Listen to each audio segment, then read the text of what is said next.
Ce qui compte, c'est que, en gros, effectivement, le tabou de l'inceste est un tabou très intéressant parce que c'est un tabou qui existe dans toutes les cultures, qui est un tabou les plus répandus et les plus forts. Effectivement, on pourrait penser que c'est quelque chose. Ça l'a pas toujours été. Non, mais est-ce que je. La vie flèche 2 secondes. Notamment en Égypte, c'était pas le cas parce que les frères et les sœurs se mariaient. Mais c'est quelque chose. Royale. Voilà, selon les lignes royales, mais c'est quelque chose qui est quand même qu'on retrouve énormément. C'est pas récent, c'est pas vrai, c'est que ça existait, ça n'a pas toujours existé, pas dans toutes les cultures, mais c'est quand même quelque chose de très fort, et on considère que dans le type des tabous, des tabous les plus naturels, ce serait celui-là. Effectivement, il y a le problème de la reproduction, il y a le problème du fait de mélanger les gènes et de créer des lignées qui dégénèrent. On est complètement d'accord. La consanguinité, c'est même ça le mot. Moi, j'ai envie de vous dire autre chose. C'est ce qui me pose problème dans ça, ce qui me pose problème dans le fait en général, le slash, c'est que ça sous-entend qu'il n'y a pas d'amour sans sexualité. Et mon expérience personnelle, si vous saviez à quel point j'aime David. Mais je dois vous avouer, hein, ça can happen. Non mais sérieusement, le fait de penser que naturellement un amour tellement fort doit aboutir à la sexualité, je trouve que c'est complètement faux. C'est complètement faux par rapport à mon expérience de vie et ma vision de la vie. C'est-à-dire que déjà la sexualité peut arriver sans amour, voilà. Les deux peuvent arriver ensemble et j'ai envie de dire que l'état de grâce où les deux arrivent vraiment ensemble et où c'est une vraie relation, c'est une exception dans la vie. C'est quelque chose de très spécifique et justement, s'ils étaient ensemble, et si tu dis ça, on parle effectivement déjà le rapport est codépendant. S'ils n'avaient pas cette limite-là de l'intimité, je veux dire, ils deviendraient complètement tarés et schizophrènes.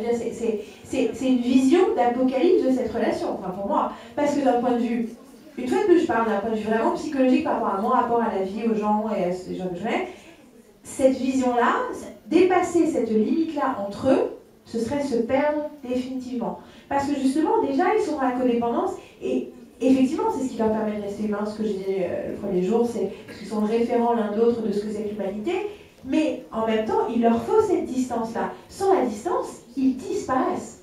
Moi, c'est ma vision des choses. Donc pour terminer, pour conclure, on pose la question, qui pense que l'homosexualité dans Supernatural est quelque chose qui n'existe pas et qui est seulement imaginé par les fans? Qui a changé d'avis? Et donc qui pense que justement l'homosexualité est un sujet de la série?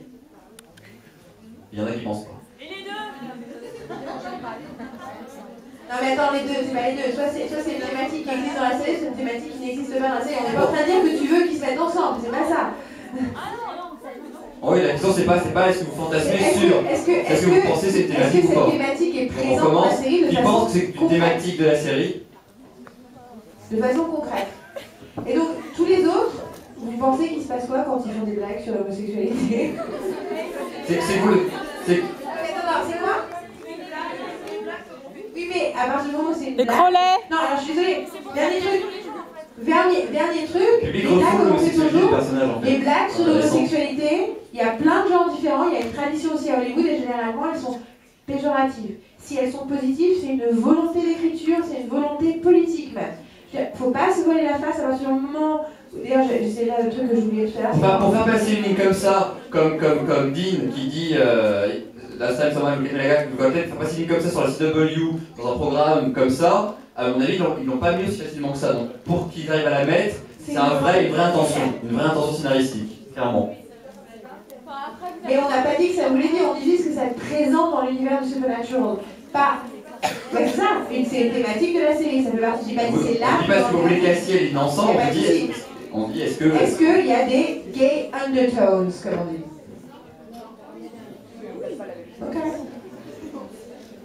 Non, mais à partir du moment où il y a un personnage... Non, ok, whatever. Tout le monde est à droite sur le Juste une dernière chose pour l'article qui paraîtra le 25 juin dans Série Mag. Est-ce que vous pouvez lever la main ceux qui viennent à une convention, quelle qu'elle soit, pour la toute première fois? Ah, c'est quand même c'est la majorité. Merci beaucoup. Merci Isabelle. Toute première. Il manquera que...